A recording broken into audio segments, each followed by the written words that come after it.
రీసెంట్‌గా సుప్రీంకోర్టు క్రైస్తవ మతానికి సంబంధించి ఎస్సీ అయితే షెడ్యూల్‌కి సంబంధించి కూడా ఒక జడ్జిమెంట్ ఇవ్వడం జరిగింది. ఆ జడ్జిమెంట్ ప్రకారం కూడా ఈరోజు దాని మీద మాట్లాడడానికి హైకోర్టు అడ్వకేట్ అయినటువంటి శివరావు గారున్నారు. వారిని అడిగి తెలుసుకుందాం. సార్, రీసెంట్‌గా సుప్రీంకోర్టు కావచ్చు, అటు ఆంధ్రప్రదేశ్ హైకోర్టు కావచ్చు ఒక జడ్జిమెంట్ ఇచ్చింది. ఏంటంటే సుప్రీంకోర్టులో క్రైస్తవులు ఎవరైతే మతం మారుతారో వాళ్ళకి ఎస్సీ బెనిఫిట్స్, వాళ్ళకి బెనిఫిట్స్ అనేవి రావంటూ కూడా తీర్పునివ్వడం జరిగింది. దీన్ని ఎలా చూడొచ్చు? చాలా మంచి ప్రశ్న తల్లి. ఇక్కడ ఏంటి అనంటే దళిత క్రైస్తవులు అనేది కాన్సెప్ట్ ఇక్కడ. ఏంటి అనంటే కేసు డెప్త్‌లోకి ఒకసారి ఎళ్లి చూస్తే గన ఒక పాస్టర్ ఒక చర్చ్ మీద జరిగినటువంటి దాడికి గాను ఆయనొచ్చేసి మొదట ఆంధ్రప్రదేశ్ హైకోర్ట్‌ని అప్రోచ్ అవ్వడము. ఎస్సీ, ఎస్టీ అట్రాసిటీ కేసు కట్టాలి అని జెప్పేసి.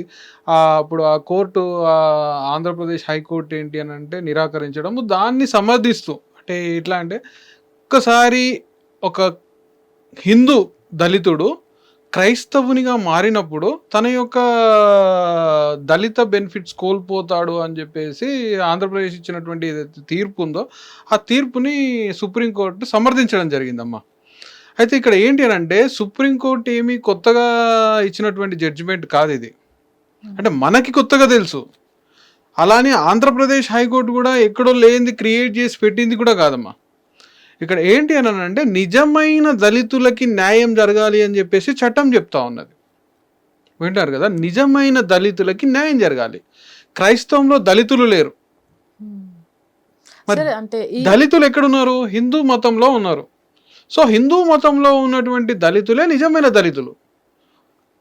ఎస్సీలో ఎవరైతే ఉన్నారో, ఈ ఎస్సీకి సంబంధించి క్రిస్టియన్లో అని చెప్పుకుంటున్నారో, క్రైస్తవంలో ఎప్పుడైతే కులాలు లేవో, క్రైస్తవంలో ఎప్పుడైతే ఈ దళిత్ అనే కాన్సెప్టే లేదో, అలాంటప్పుడు క్రైస్తవాన్ని స్వీకరించిన వారిని దళితులు ఏ విధంగా అంటారు అని చెప్పేసి సుప్రీంకోర్టు ఇది తీర్పు ఇవ్వడం జరిగింది. అంటే సార్, ఇప్పుడు ఈ తీర్పు ఇచ్చిన తర్వాత 2 వాదనలు మనకు వినబడుతున్నాయి ఎక్కువగా. అయితే ఇక్కడ ఒక ఫస్ట్ వాదన చూసుకున్నట్టయితే ఫస్ట్‌ది ఏంటంటే ఒక మతాన్ని ఎంచుకోవడం అనేది వాళ్ళ ఫండమెంటల్ రైట్ అని, దానివల్ల వాళ్ళకొచ్చే బెనిఫిట్స్‌ని, ఎస్సీ బెనిఫిట్స్‌ని ఎట్లా తొలగించుతారనేది మరొకరి వాదన. ఇంకొక వాదన ఏంటంటే వాళ్ళు ఎవరైతే ఈ క్రైస్తవ మతంలోకి మారిన ఎస్సీ బెనిఫిట్స్ తీసుకుంటున్నారో వాళ్ళ వల్ల ఇంకా అసలైన ఎస్సీలు కోల్పోతారు, వాళ్ళ హక్కుల్ని కోల్పోతున్నారని మరొక వాదన. ఈ వాదనని మనం ఎలా చూడొచ్చు? అంటే ఎవరిది అంటే కరెక్ట్ అంటారు? ఇప్పుడు మనము ఖచ్చితంగా ఇప్పుడు మనం ఏంటి అని అంటే ఎప్పుడైతే ఒక సిటిజన్స్గా, ఒక లా అబైడింగ్ సిటిజన్స్గా, ఒక న్యాయవాదులుగా మనం ఎప్పుడైతే రాజ్యాంగాన్ని గౌరవిస్తామో, రాజ్యాంగం ద్వారా ఇచ్చినటువంటి తీర్పులను గౌరవించాల్సినటువంటి బాధ్యత మన మీద ఉంటుంది తల్లి. ఇప్పుడు ఏంటంటే రాజ్యాంగము రాసినటువంటి రాజ్యాంగకర్త పితామహుడు స్వయంగా దళిత కమ్యూనిటీ నుంచి రావడం జరిగింది, బాబాసాహెబ్ అంబేద్కర్ గారు. సో నాడు బాబాసాహెబ్ అంబేద్కర్ గారు రాసినటువంటి ఈ రాజ్యాంగాన్ని మనం క్వశ్చన్ చేసేంత పెద్దవాళ్ళం అయితే మనం కాదు. ఆయన క్లియర్గా చెప్పి ఉన్నారు, ఎవరైతే దళితులు క్రైస్తవాన్ని కానీ లేకపోతే ఇతర మతాన్ని కానీ స్వీకరించినప్పుడు, వాళ్ళు ముఖ్యంగా క్రైస్తవ మతాన్ని దళితులు స్వీకరించినప్పుడు వాళ్ళు ఏంటి అంటే బీసీసీలుగా మారుతారు. బీసీసీ కమ్యూనిటీకి వాళ్ళు మారిపోతారు అన్నమాట.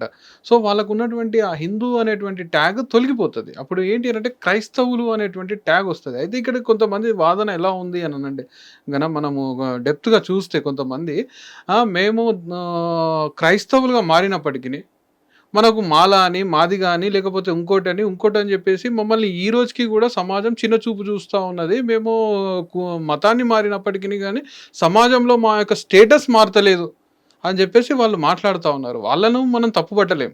కానీ ఇక్కడ ఏంటి అని అంటే మనము రాజ్యాంగాన్ని గౌరవించినప్పుడు, ఆ రాసినటువంటి ఆ కర్త కర్మ క్రియ దేవుడు బాబాసాహెబ్ అంబేద్కర్ గారిని మనం గౌరవించాల్సిన అవసరం మీద ఉంది. మీరు నిజంగా ఏంటి అంటే ఇక్కడ క్రైస్తవులు ముఖ్యంగా, అంటే నేను ఎవరిని ఉద్దేశించి మాట్లాడట్లేదమ్మా, కొంతమంది క్రైస్తవులు ఏంటి అని అంటే ఒక ఆత్మన్యూన్యత భావంతో ఉంటున్నారు. ఏంటి అని అంటే మా యొక్క రిజర్వేషన్స్ పోతూ ఉన్నాయి, మేము లాస్ అవుతూ ఉన్నాము అని చెప్పేసి బాధపడుతూ ఉన్నారు. నిజంగా వాళ్ళు ఎప్పుడైతే బయటికి వచ్చి క్రిస్టియన్ మైనారిటీ గురించి ఫైట్ చేస్తే, క్రిస్టియన్ రిజర్వేషన్స్ గురించి ఫైట్ చేస్తే వాళ్ళకు రిజర్వేషన్స్ రావా? కానీ క్రైస్తవ మతంలో ఖచ్చితంగా వస్తాయి. కాకపోతే ఏంటి అనంటే ఎంతసేపు మీకు దళిత రిజర్వేషన్సే ఇంపార్టెంట్ అనే విధంగా వాళ్ళు ఆలోచిస్తా ఉన్నారే గానీ, నిజంగా క్రైస్తవులంతా ఒక తాటి మీదకొచ్చేసి, క్రైస్తవులు వాళ్ళకు పర్టిక్యులర్‌గా ఇటు క్రైస్తవ రిజర్వేషన్స్ గావాలి, క్రైస్తవులకు కావాల్సిన హక్కులు మాకు గావాలి అని జెప్పేసి వాళ్ళు ఫైట్ జేయాల్సిన అవసరం చాలా ఉంది. వాళ్ళు అలా చేయకుండా ఏంటి అనంటే అప్పటికి గూడా గతంలో మేము దళితులుగా ఉన్నాం కాబట్టి మనకు దళితులకు సంబంధించిన హక్కులు ఇవ్వాలని చెప్పేసి వాళ్ళనంటే, దళితులుగా హిందువులుగా ఉన్నటువంటి హిందూ దళితులు ఏంటి అనంటే, లేదు లేదు వాళ్ళు మతాల్ని మారిండ్రు కాబట్టి వాళ్ళకి ఆ హక్కులు ఉండొద్దని వీళ్ళు అంటా ఉన్నారు. వీళ్ళు ఏ విధంగా అన్నప్పటికీ సుప్రీంకోర్టు ఏదైతే తీర్పిచ్చిందో అది రాజ్యాంగానికి కట్టుబడి ఇచ్చినటువంటి తీర్పు. బాబాసాహెబ్ అంబేద్కర్ గారి యొక్క ఆలోచన విధానానికి మద్దతు తెలిపే తీర్పే సుప్రీంకోర్టు ఇవ్వడం జరిగిందమ్మా. అంటే ఇప్పుడు క్రైస్తవ మతంలో కులాలు అనేవి ఉండవని తీర్పులో కూడా చెప్పడం జరిగింది. అంటే క్రైస్తవులో కులాలు ఉండవని మనకు చాలామంది అటు కన్వర్ట్ అయిన తర్వాత కూడా చాలామంది మేము ఎస్సీలని చెప్పుకుంటున్నారు. బెనిఫిట్స్ కూడా తీసుకుంటున్నారు. అంటే ఇది నిజంగా తీర్పులో చెప్పినట్టుగా కన్వర్ట్ అయితే వాళ్ళకి ఆ బెనిఫిట్స్ అనేవి రావు అసలు. అదే కదా తీర్పు ఒక్కసారి మీరు క్రైస్తవులుగా మారినప్పుడు అంటే ఇప్పుడు ఒక వ్యక్తి ఉన్నాడు. ఆ వ్యక్తి ఎవరైతే ఉన్నారో ఆ వ్యక్తి క్రైస్తవంలో మారిన తర్వాత ఆయన దళిత కుటుంబంలో పుట్టి ఉంటాడు. అర్థమవుతుంది కదా. దళిత కుటుంబంలో పుట్టినటువంటి వ్యక్తి క్రైస్తవంలో కానీ వేరే మతంలో మారినప్పుడు ఆయన ఆ కుటుంబంలో పుట్టినాడు కాబట్టి, ఆ కులంలో పుట్టినాడు కాబట్టి, ఆ కులం యొక్క అట్రాసిటీస్ని డిస్క్రిమినేషన్స్ని ఆయన చిన్నతనంలో భరించి ఉన్నాడు కాబట్టి ఆయన చనిపోయే వరకు ఆయన దళితుడుగానే ట్రీట్ చేయబడతాడు. ఓకే. కానీ ఎప్పుడైతే ఆయన యొక్క పిల్లలు, ఆయన యొక్క నెక్స్ట్ జనరేషన్స్ ఉంటాయో, ఈ జనరేషన్స్ అనేటివి ఏవైతే ఉంటాయో వాటికి ఈ హక్కులు అనేటిది రావు. రాకూడదు కూడా. ఓకే. ఎందుకు రాకూడదు అని నేను అంటున్నాను అనంటే, ఇది ఎవరికైనా బాధ కలిగించినప్పటికీ దానివల్ల చాలామంది ఎవరైతే హిందూ దళితులుగా ఉంటా ఉన్నారో వాళ్ళు ఆ విధంగానే ఉంటున్నా ఉన్నారు. వాళ్ళ హక్కులను కోల్పోతా ఉన్నారు. ఎస్, ఒక దళితుడు ఉన్నాడు. ఆ దళితుడు దళిత కుటుంబంలో పుట్టినప్పుడు ఆ దళిత కుటుంబం నుంచి క్రైస్తవాన్ని స్వీకరించినప్పుడు లేదా ఏదైనా స్వీకరించినప్పుడు ఆయన బ్రతికుండగా ఆయన దళితుడే చనిపోయే వరకు. కానీ ఆయన కుటుంబంలో ఉన్నటువంటి ఆయన పిల్లలు దళితులు ఎట్లా అవుతారు? కానీ క్రైస్తవులు ఎవరైతే ఉంటారో వాళ్ళు మతం మారినప్పటికీ కూడా మేము ఎస్సీలుగా ఉన్నాము, బెనిఫిట్స్ కూడా తీసుకున్నాం, మా దగ్గర సర్టిఫికేట్స్ కూడా ఉన్నాయి, మాకు సర్టిఫికేట్స్ ఇవ్వడమే ఇల్లీగల్ కదా. ఒక క్రైస్తవునికి దళితుడు అని చెప్పేసి సర్టిఫికేట్ ఎట్లా ఇస్తారు? ఇయ్యరు కదా. కానీ చాలా మంది కూడా అలాంటి సర్టిఫికేట్స్ కలిగి బెనిఫిట్స్ ఇప్పుడు తీసుకున్న వాళ్ళు సుప్రీంకోర్టు కూడా చెప్పింది చాలా అదే కదా. ఇక్కడ నా వ్యక్తిగత అభిప్రాయాలని నేను చెప్పట్లేదు తల్లి. నా వ్యక్తిగత అభిప్రాయాలు వేరు. ఇక్కడ నేను చెప్పేది కేవలము రాజ్యాంగము, సుప్రీంకోర్టు ఇచ్చినటువంటి తీర్పులను మాత్రమే నేను చెప్తా ఉన్నా. ఏంటి అని అంటే, నిజమైన దళితులుగా ఉన్న వాళ్ళు ఎవరైతే నిజంగా మాదిగా మాల లేదు ఇంకా ఇతరత్ర దళిత క్యాస్ట్లలో దాదాపుగా 53, 56 ఉపకులాలు ఉన్నాయి. ఈ ఉపకులాలలో ఎవరైతే దళితులుగా ఉన్నారో వాళ్ళు ఈరోజు బాధపడుతూ ఉన్నారు. హిందూ దళితులు ఈరోజు బాధపడుతూ ఉన్నారు. వాళ్ళు రాజకీయంగా వాళ్ళటువంటి ఈ రావాల్సినటువంటి లాభాలను కోల్పోతూ ఉన్నారు.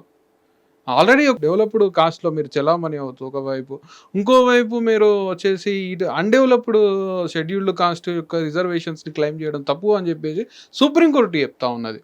ఓకే. చాలామంది కూడా ఇప్పుడు ఉన్నటువంటి క్రైస్తవ మతంలోకి మారిన వాళ్ళు ఇప్పుడు మనం ఈ కేసులో పర్టికులర్‌గా చూసుకున్నట్లయితే క్రైస్తవ మతను ప్రార్థన చేసేటప్పుడు గొడవలు జరగడము, వాళ్ళు వెళ్లి పోలీస్ స్టేషన్‌లో కేసు పెట్టినప్పుడు ముఖ్యంగా ఎస్టీ అట్రాసిటీ కేసు అనేది నమోదు చేస్తున్నారు. అంటే క్రైస్తవ మతంలో మారిన తర్వాత కూడా వీళ్ళకి బెనిఫిట్ అనేది వస్తుందా సార్? రాదమ్మా, ఖచ్చితంగా రాదు. ఇప్పుడు సుప్రీంకోర్టు చెప్తున్న దాని ప్రకారం అయితే ఖచ్చితంగా రాదు. చాలామంది నన్ను అడిగితే సందర్భమో కానీ చాలామంది రాజకీయ నాయకులు వాళ్ళ రాజకీయ భవిష్యత్తును కోల్పోబోతున్నారు ఇప్పుడు ఈ చట్టం ద్వారా. ఎందుకనంటే చాలామంది ఈరోజు క్రైస్తవ మతాన్ని స్వీకరించిన తర్వాత వాళ్ళు ఇంకా మేము దళితులము, ఎస్సీలము అని చెప్పేసి ఆ రిజర్వేషన్స్ని తరతరాలుగా వాళ్ళు క్లెయిమ్ చేస్తూ ఉన్నారు. కానీ సార్ అంటే ప్రార్థన చేయడము అనేది వాళ్ళ హక్కు, ఫండమెంటల్ రైట్స్. అంటే మనం ఏ మతాన్నైనా అంటే ఇప్పుడు తీసుకోవచ్చు. ప్రార్థన చేయడము ఒకటి, ఆ మతంలోకే వెళ్ళడము. ఇప్పుడు మతంలో వెళ్ళడం అంటే కొన్ని ప్రొసీజర్స్ ఉంటాయి. లైక్ బ్యాప్తిజము ఇవన్నీ తీసుకుంటారు వాళ్ళు తీసుకొని వాళ్ళు కేవలము ఆ దేవుడే దేవుడు, ఇంకా వేరే దేవుడు కాదు, మా మతం క్రైస్తవ మతం అని వాళ్ళ రిజిస్ట్రీలో వాళ్ళ చర్చెస్లో వాళ్ళ నేమ్స్ చేంజ్ చేసేసుకొని వాళ్ళు ఆ విధంగా. ఇప్పుడు నేను కూడా చర్చికి పోతా తల్లి, నేను చర్చికి పోతా, మస్జిద్కి పోతా, దర్గాకు పోతా, నేను ప్రతి దగ్గర పోతా. That doesn't mean I'm a Muslim are I'm a Christian. ఆమె హిందూ ఎట్ ది ఎండ్. ఎందుకనంటే నేను నా హిందూ రిలీజియస్ ప్రాక్టీస్లో ఉన్నా కాబట్టి. ఇప్పుడు ప్రతి ఒక్క చాలామంది అన్ని మన సెక్యులర్ దేశంలో అన్ని విధాలుగా అన్ని దగ్గర పోతాము, కానీ క్రైస్తవాన్ని ప్రత్యేకంగా తీసుకునే వాళ్ళు ఉంటారు, క్రైస్తవంలోకి వెళ్ళిపోయిన వాళ్ళు ఉంటారు. వాళ్ళ గురించి ఇచ్చినటువంటి తీర్పు ఇది. హిట్ టీవీ యాప్, ఇందులో short news, live news, entertainment shows, movies, digital magazines తో పాటు మీ జిల్లా వార్తలను కూడా ఫ్రీగా చూడొచ్చు.